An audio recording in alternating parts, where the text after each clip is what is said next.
Excellent. Yeah.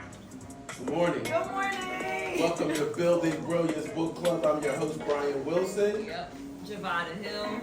And we are here today discussing the newest book for Book Club, which is Who Moved My Cheese?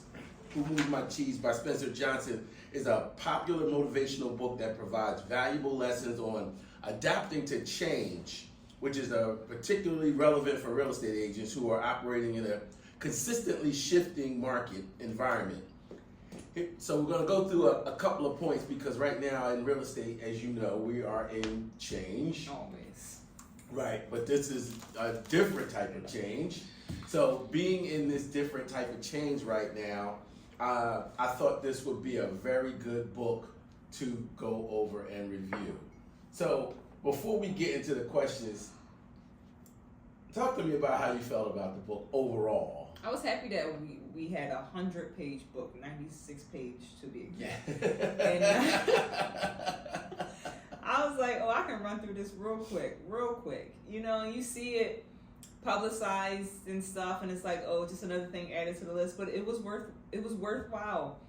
Basically, don't be upset when you think that what's yours has been shifted and deviated, and that there is light at the end of the tunnel. So don't be afraid to shift and have a mindset that there's bigger and better things out there for you, waiting for you to discover them.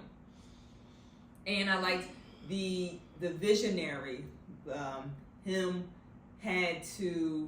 is one of the mouse characters in the book. He had to visualize that there was better cheese in a different station for him, and he saw himself and he felt himself receiving it and being happy to, you know, enjoy and bask in the new cheese. It reminded me of Cybernetics, so just like, and all of that stuff, just like visualizing whatever you want and being okay with leaving Station C, and then the people that are there will the mouse character was Hall. Yeah, he was just like, no, it's not gonna be there. You know, they started to get a little thin because, you know, they kept staying in the same place.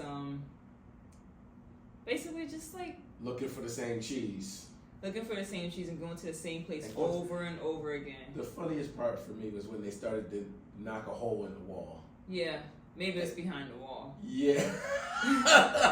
I was crying when I said, you know, I've done that. Yeah. I've stood in my mind, I've stood in an empty room looking for something and then started to try to knock a hole in the wall to find it, thinking, and I actually convinced myself that it was on the other side of the wall. And I'm using this metaphorically because, I mean, I didn't actually take a pickaxe and tear it to my house. But I mean, I've been stuck in a place like that. I call it analysis paralysis, where I just kind of stand there and not know what to do next. You know? I like that word, stuck. I felt stuck at a point, and I reached out for help. And it's always like, it's the question. I just watched that with my daughter. Yeah, I watched it like 2 weeks ago. It's a question, and it was like, when's the last time you did something for the first time? I was like, bet. Like, I can operate inside of that. And like, I ran a marathon. Like, okay. I started like doing stuff. Inside of this, what if there's better cheese in another station? Okay, bet. Like, now I'm becoming put my shoes back on. Lace my shoes back up. Yeah. I've been listening to all of the meetings and conversations that we've been having in the office, and I've traveled to other offices just to listen and hear how agents are adapting to the new changes that are taking place in the real estate market. And I hear a lot of hems and haws. I almost fell into the hems and haws because, you know, it's like quicksand. It can drag you in and then create these circular conversations and group agreements, and now everybody's like, oh my God, frozen. or in this depressive state of why do things have to change? Why can't my cheese stay in the same place? Why can't I get it the way that I've always been getting it? This is not fair. I need to be compensated, that whole mindset. So then I had to step away, and I'm really glad that this book got reintroduced to me. This book has been sitting in my house for years, and I never read it. Never read it. Never even cracked the book. The gold that is already within us. Yeah. You got so much gold already. You got so much wealth. You got it all. You got all the knowledge. You ain't gotta go out nowhere because it's already in your house. It's already in the house. Everything is sitting there, and all I had to do is just really crack the book. And I found myself laughing at points in this book. Didn't they because say I to do that? saw myself going, I done taken my shoes off. I can't find my shoes. I've painted pretty pictures of cheese on the wall with all my, you settled this, and you closed that, and that was great. And I'm going, okay, the cheese has moved. So now what does that mean? And because of all of the books that we've read, I've been able to review this particular situation for us from another perspective.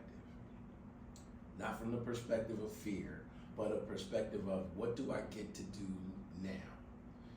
And what I came up with was I get to reinvent myself to clients. I get to reinvent myself and reintroduce myself to new clients. I get to explain a process or a change in a process in another way, from another perspective. I get to put a different spin on it. I get to change this whole thing up. And in the end, I get to make more money. So I'm not seeing any negatives here in this change. It really is forcing agents to do what we were supposed to do in the first place. That's how I came out of it. So now, here's my first question for you. Embracing the change in the market. Okay, so the real estate market, the dynamic fluctuations in pricing, buyer preferences, and economic conditions, just like the characters in the book adapted their changes to cheese. So, what has this latest change done for you in keeping an eye on the new market trends? Like, I'm looking for other changes as a result of this NAR settlement now. Because I don't think it's the end, I think it's the beginning. It's like the tipping point, It's like the end of Matrix.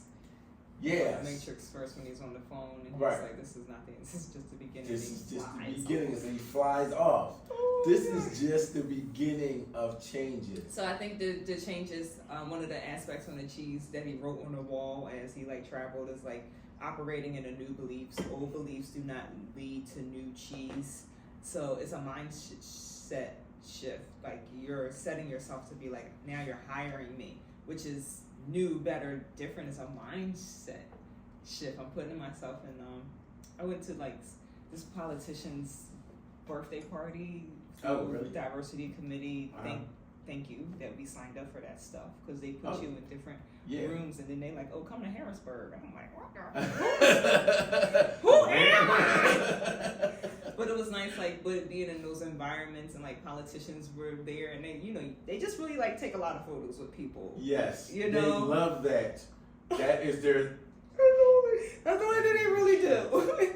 So it was nice, getting out and being around potential judges and stuff, and it's I can do this, So old beliefs of who you knew yourself to be, and you're operating inside of that pattern. You have the same thoughts, and you got to die to the old man and step into a new mindset, Right. and then stay in that mindset day after day, and rebuke all the saboteur thoughts that come to you. So Yes. maintain a new mindset that whatever I'm letting go, something better. I think that the something better is new, better, different. I met a potential client and they were I'm looking in a different area.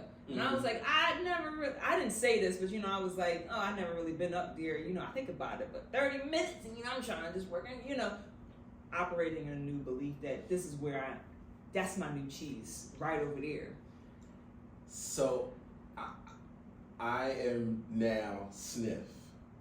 Oh yeah, my senses are heightened. Yes, because now I'm sniffing out new changes as a result of the big change that we just went through. Like, what's the next big? And we're in the anticipation business, like anticipation and expectation. For my thoughts towards you are good, and sometimes I'd be like the downfall, saboteurs, but that good things are coming. And Sniff and Scurvy knew that good, and they were excited. So I think that we are in the anticipation that I can expect something good to happen to me. Oh, I'm looking. Oh, it's all positive now.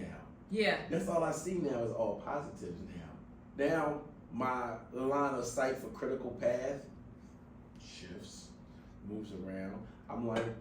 I'm truly sniffing out new opportunities now. And enjoying it. And I mean, the latest change that happened for me was removal of an agent, which now frees me up to do and be and create the different parts of the business that I've always been interested in developing. Yeah. It's interesting bringing a new agent on board. I almost find myself adapting to where they are. So now I'm thinking from their perspective in order to relate to them, to bring them out of that mindset, right? Right. Letting go of the agent and being comfortable with letting go, because it was really like severing a piece off. Hurts. Yeah, it does. It really does. And they don't understand that because, it became like family. Right. But now I said, okay, now what do I get to do? I said, patch up your wounds, lick your wounds, and then pick up. And now I'm like, oh, wow, this is what I get to do now. So now I've come up with all these things that I could do that I couldn't do, or I put on the table or the back burner, because I was trying to help somebody else. And now I say, oh, wow, I came up with all these great ideas over the weekend, and I just wrote everything down. I called the other agent, and now I got him jazzed. Now he's like, yo, we never could do that before. And I'm like, exactly. Right. And now he's thinking along those lines of what do we get to do now that we couldn't do before because we were held back. And I'm like, that's the mindset that we need to think from. This is what I loved about this book, is that it really helped me start sniffing out new cheese, not just in my business, but in my life. My daughter graduated, new cheese. I got a little fearful because I didn't know who I had the opportunity of becoming, but I had a chance to think about it. I had a chance to step back, evaluate the situation, and say, okay, let's sniff out some new cheese. What's the new cheese smell like? What does it look like? Where's it going to take me? Glory! So now I'm like, I crack my daughter up because I do what the cats do now. I smell everything first before I eat it. Right. And she's like, you're not the cat. I'm like, you're not a connoisseur. Yeah, I'm like, hey, come on. I mean, they do it. There's got to be a reason behind it, right? Yeah. It's got to have some mindset behind it. Yeah, I got to figure that out. So one of the core messages of Who Moved the Cheese is overcoming the fear of change. Many agents may resist adopting new technology or altering their sales techniques. Tell me how you've embraced the changes rather than fearing them, and what new technological changes you're looking at implementing as a result of these new changes. So I think not just this year, but like the email blast from Sell Like Crazy, that was a technological change. Like people respond and people unsubscribe. That's cool. You made room for other people. I made room. You made room for some other people. I've been like deleting, like I had like 100,000 like emails from like 2017. Like I've been deleting, like cleansing that, cleansing my contact list of like people I don't talk to, people I don't know, where I'm at, you know, just cleansing. Yeah. What else? Still like my basic marketing handwritten letters. I still do that. For me, that's more for me. I like that. That's for me too. That's yes, for me. I fell apart on that a little bit, Yeah. but I miss it because I really just like how my writing looks. Yeah. Yeah, and then I think we have an impact through like the postal person, through they touch it, through whoever touches this. This is gold. yes, You know, it is. like, and I'm blessing you. And my card is in there, damn. Yeah, my Right. card is everything about me is shifting. And I had one more. Speak like this, from how we were in here to now we're recording, like this whole year, 9 months to speaking, because like that was like a point that I wasn't doing. Okay. And then to see people be like, when we talked about the generational work of overcoming rejection and stuff, and I couldn't buy a house because of redlining. Like now, Right. you know, like now I gotta heal my great great grandfather. Y'all told him he couldn't buy a house. Oh, You know? Wow. So I think projecting that message, and then other like people and realtors being like, well said. I think like, oh, that's cool, because at a point I wasn't recording and I wasn't talking to y'all. You know. So the technology of just the book club and implementing, like you don't just read the stuff. Where are you applying the stuff in your life? In your life, right? Exactly. It's got to take hold somewhere. You know, it's got to take root and take hold. It gotta take hold, and you gotta like sever the old roots. And like, I'm not even like discrediting how hard it is to sever not just a soul tie, but like roots that you built with some people, and you gotta let it go. And it's like it totally has an impact. Like my heart hurts. Mm-hmm. My heart is a little. My heart hurt. My heart I hurts. had to get over that. Yeah, and it's like I had to get it's over a that loss. repetitive, like getting over. It's not just like a quick cut, and then you just cut it and then rebuild something. Right. Like gardening. Right. Work. Well, you know, it was funny that happened to me on Friday. So all of this happened on Friday. Yeah. And then before it happened, I got a call from a client that I helped buy a property in 2004. 2004, I helped this guy buy a property, and he still had my name and cell phone number in his phone. Right. And called me up out the clear blue sky. And then he's moved to California. Mhm. He lives in California now, but he still owns the house. He called me up and said, Brian, I want to sell the house. Mm-hmm. I'm like, oh, cool. Thanks for calling me. You know, because we haven't talked in a while. And I used to keep up with him on Facebook because I was watching his daughter. And I realized, so when I went back to look up my information, I realized he wasn't in my Connect. And I'm like, Roger. that's not right. Something happened here. Right. That he's not in my Connect. Right. So that forced me to go back. So now the next thing happened. And I said, okay, I subtracted something. So now I've got to add something back. So I went back to all of my different email addresses and gathered all of my contacts and created another file to send to have loaded back into my PHH Connect. So I came up with 3 separate contact files that's probably somewhere about 30,000 contacts. Most of them are in Connect now, but I know the help desk will cut out the duplicates, you know what I mean, and then re-merge everybody back in. So now I just added more people to my database and my contact list. So I'm like, cool. You feel organized. I'm feeling a little organized right now. I love the help desk. I love the help desk. Yeah. So the fact that I subtracted a person and then I turned around and added a whole bunch of new people, Yeah. or people that I haven't been in contact with in a while was a plus. I've gotten more purposeful in my connections and communications with people. Like when I went to my friend's cookout on Saturday, and I changed my presentation in my mind. Before I would go in and talk, and now I came in and listened, and then became a part of the conversation. So good. And I didn't come in like, hey, I'm Brian, a realtor. He introduced me as the realtor. So I let that just marinate. but I didn't start talking about real estate. I just kind of listened to where people were, what was going on in the conversations, and then injected myself in the current conversation. Very good. And then before I left, one of the guys that I had just met there said, "Hey, give me your card." Yeah. And I was like, "Okay, cool." And then he said, "Give everybody your card." And I divvied out my cards, and all of a sudden, one of the guys, and I did my little closure spiel. We do this, we do A, B, C, X, Y, Z. And then one of the guys said, "You do that?" I said, "Yes." He said, "I need you because we have this situation going on in my family right now. Here's my card. My number is on it.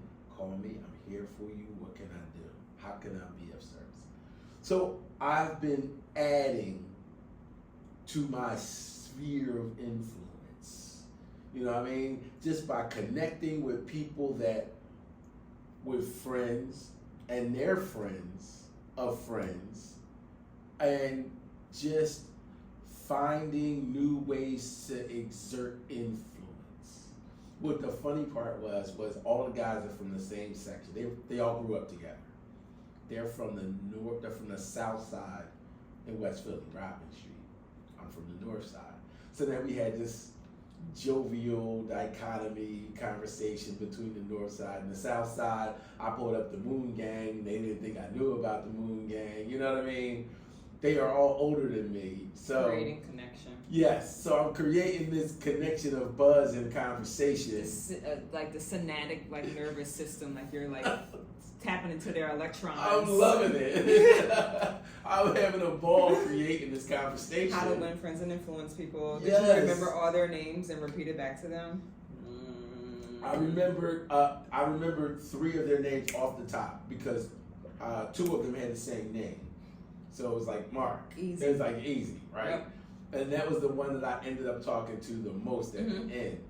And then him and I was the one of 2 that connected the most because he had a fear of the dog. My friend has 2 dogs. One of them is huge. It's a Great Dane. Right. So he's like running from the Great Dane. And I'm just like, "I'm just checking on you, Mark. You all right? I don't want you to get eaten up by a dog or anything." So I'm jovial with him with it. You know what I mean? Right, so that kept a connection for us because we could laugh about it. So I'm loving finding different thumb screw points.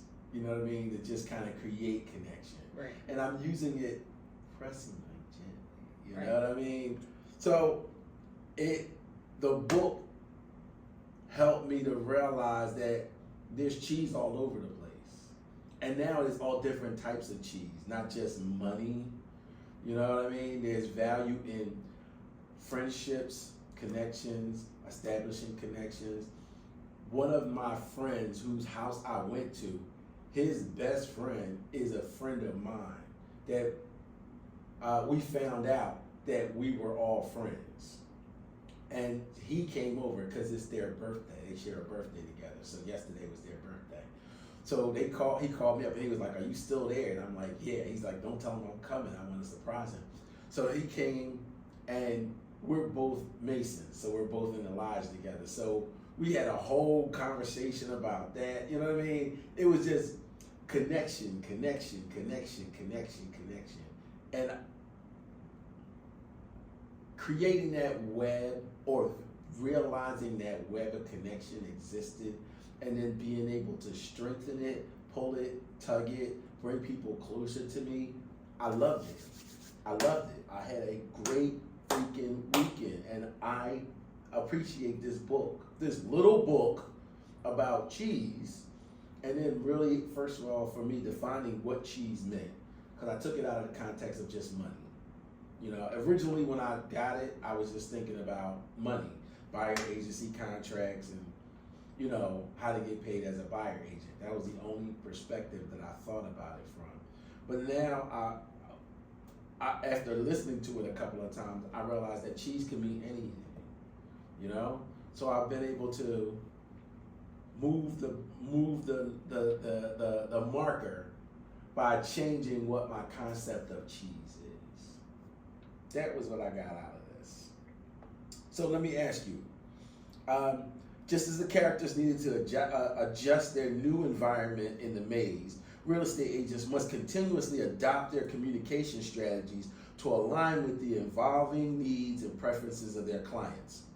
What changes in your communication have you adopted to your existing client base, and how are you using that with your future client to attract your future client base? Everything arises inside of language, the power of intention of listening, like making sure that you're doing more listening than talking, listening to what's being said and to what's not being said, and getting the emotion behind what's not being said. Those are just tools. Have I like invested in a communications course? Yeah. Have like I'm thinking like communication with myself. Communication, I think it comes down to listening. So it really comes down to listening. like, and I'm up there on listening. I'm up there. I can quiet my mind and just be with you. Like it's a practice. You know. No, I say that genuinely. It's a practice and it's a skill to just listen and not listen to the thoughts that you're thinking, but listening to what's there for the other person and really get in their world. What world are they operating in? So communication and listening. It's really just listening. That's very interesting because it reminds me of the last book that we read, Don't Sweat the Small Stuff. Mm-hmm. And I kept thinking that it was my small stuff that I was worried about sweating. And somewhere in the conversation, I realized that it wasn't just my small stuff that I was sweating. I was sweating other people's small stuff. And I was adapting their small stuff as my own small stuff.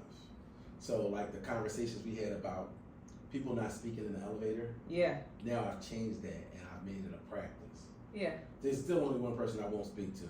I don't know why. We just had this weird. It is his small stuff that really affected me to make me not speak to him. And I see him every day. And every day I don't speak to him. I actively walk by him because now that's become our new norm now of not speaking to each other. But for real, that's his small stuff that infected me and then adjusted me accordingly. You guys are like dancing with each other. I'm creating you, creating me, creating you. Yeah. Like you guys are creating And each other. He shows up in your thinking by how he shows up, the way you think about him. Like, oh, he ain't gonna speak. Though he gonna show up like someone that's not gonna speak. Well, and that wasn't me. I would normally 100% responsibility. Yes, because I would normally go, good morning. And the thing that bothered me was when nobody says good morning back to me. That was my small stuff. I'm learning common humanity. Like, this is a term that I got within the last month and a half, is that people are dealing with the same things. There's 8 billion people on the planet, and I think that I'm the only one that is here on this planet suffering, Yeah. But like it's my perception, which is not necessarily true. Right. Javad, there's 8 billion people on it. You think that you're the only one that's experiencing going through it. Yeah, Right. Right. So then, like, from Who Moved My Cheese, what helped him initially was to laugh about it, to bring joy and ease to it. And I think that initial thing helped him get off of it. Like, Helped him put on his shoes. helped him put on his shoes. Lace them up. Yeah. Okay, that was my question. So, what does now lacing up your shoes look like in our industry? I go between like being a huntress, like I like, going on the MLS and going to public records and hunting. And then I like when you call me because I went on that hunt. But then I'm also like, it's supposed to be just coming to me.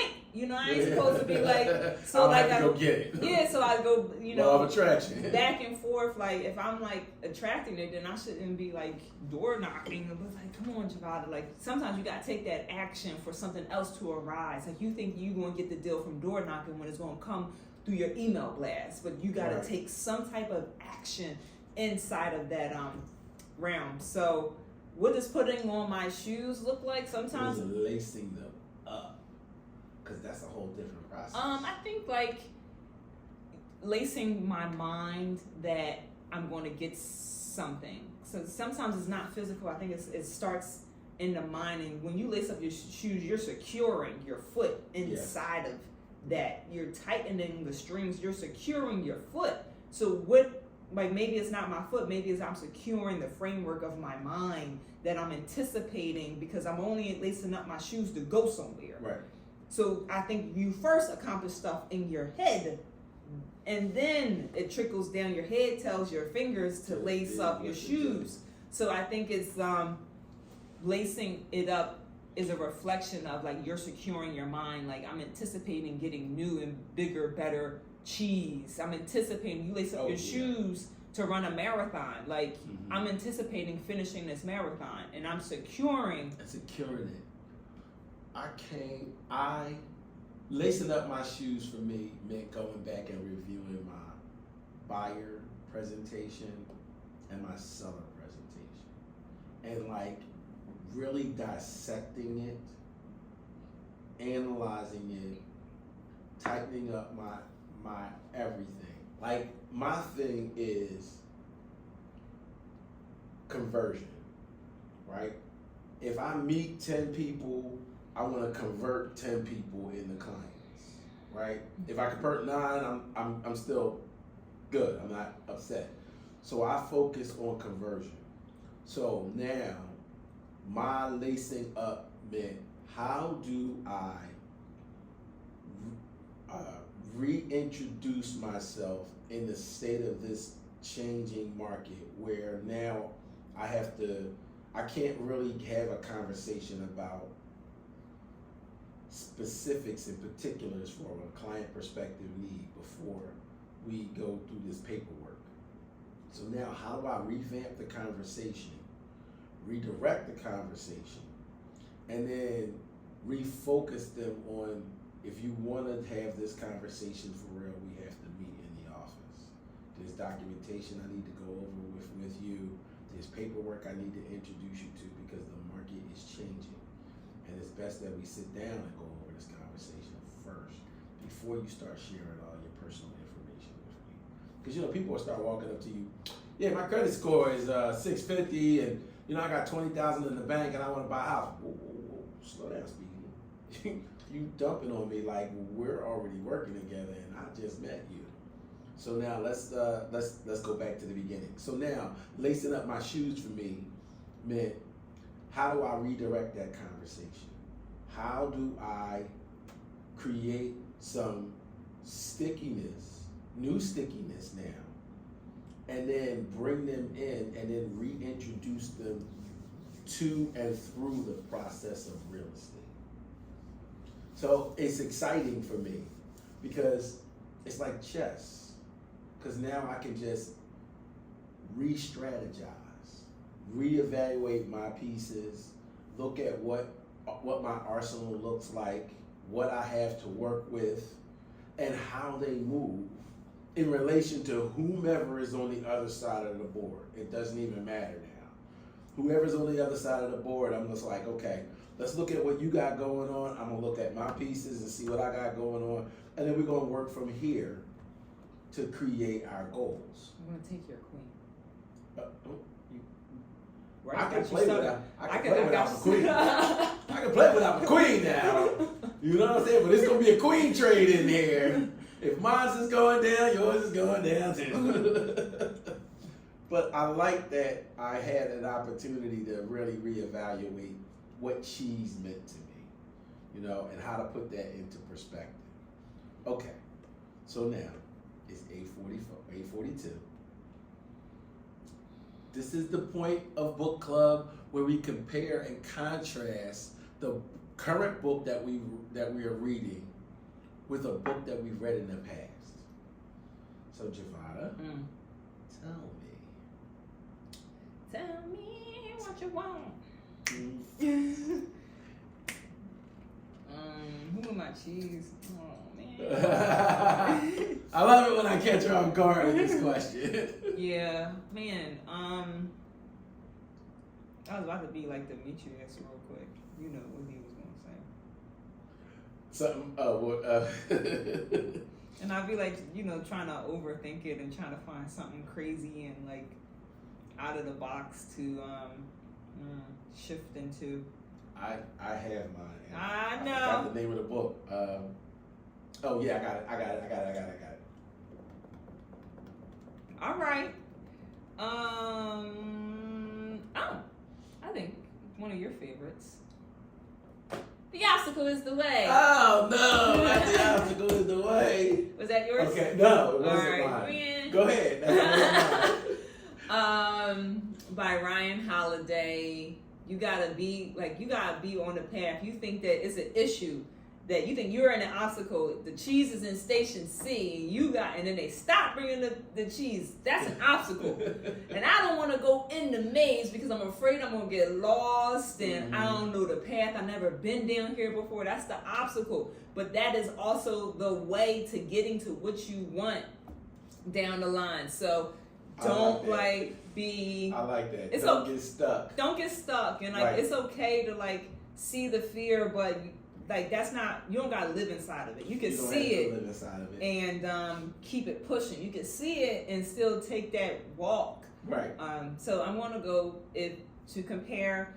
The obstacle is the way with who moved my cheese, because your cheese keeps changing along the path. Keeps moving along the path.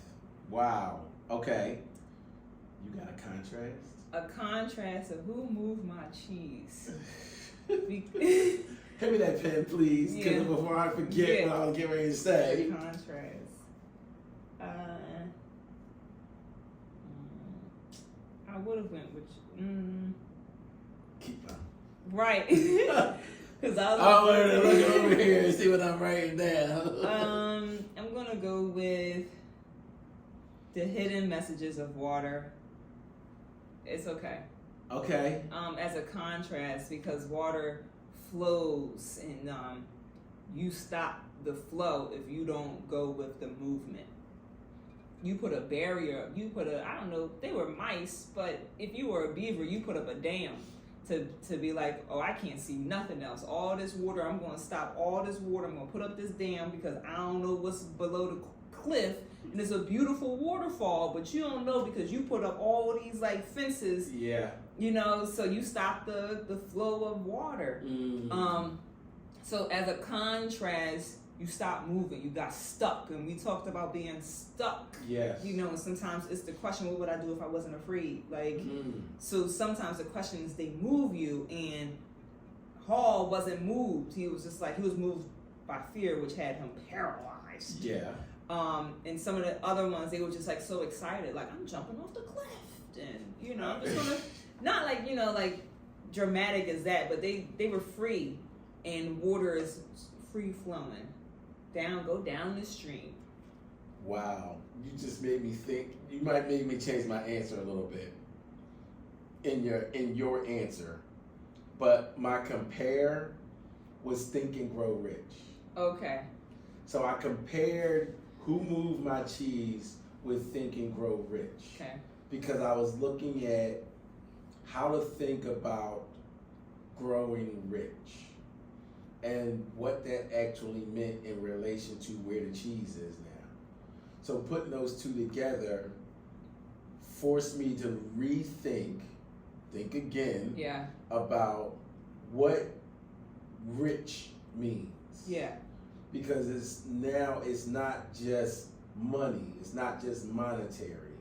It's health, it's friendships, it's relationships, the reestablishing of relationships and those reconnections, and the value that all of that has for me. That was my compare. My contrast was 1,000 Splendid Sun. because I looked at it as in 1,000 Splendid Suns, she had this single-minded focus in my mind, which was survival. That was like her one common theme in an age of still trying to grow up. And because she was so focused on survival, which obviously is important, it affected how she moved in the pursuit of survival. So the cheese for her was always the same place. It was survival. It was just getting to the cheese that made the obstacles different for her. So looking at how she was able to maneuver, or the lack of ability to maneuver, mostly fear-based, kept her in this tunnel vision of, oh my God, I have to do whatever I have to do to survive. You know, lie, cheat, steal, fake a pregnancy, you know, whatever it took, you know, she had to restructure her mind for it. So that was my contrast. But then, as you were talking, I thought about the Power Broker. And I'm deep in this book, thinking about cheese and the gluttonous thievery that took place in the early parts of development of New York, and how they really had to change their mindset about what value is. Obtaining all of that wealth only made the people poor, and the poor people turned on them, and now they're fearful of the poor people, because now the poor people who don't have any money are now going to rob them. So now they had to say, wait a minute, we can't just collect all this money for ourselves. We have to spread the money and the resources around the people so that they have jobs and that they can provide for themselves, or they're going to kill us and steal from us. So now the mindset had to go from collecting all this money for myself to let me do for the good of the people. You know, so at some point they had to have a mind shift about their thievery and gluttonous ways. And some of it was internal change, some of it was legislative change, some of it was you going to jail, you know what I mean? And so there became a point where they had to think of where the real value of wealth is, where the cheese is. Because it's not collecting all this money, because now they had to use it to save themselves from the gangs that were formulating from poverty. And they were like, okay, we gotta take care of the people, or the people will kill us. So that was a different perspective and spin on cheese for me. I like it. I thank you guys for joining us for this episode of Building Brilliance Book Club. You can find us on Facebook at Building Brilliance Book Club. You can find previous episodes on YouTube. Join the discussion. Pick up a book. We're also on the book club app under Shire Book Club, where you can find all of the previous books that we have read. Or you can send me an email. I am Brian K. Wilson. We are Building Brilliance Book Club. Thank you for joining us. Have a great day. You too.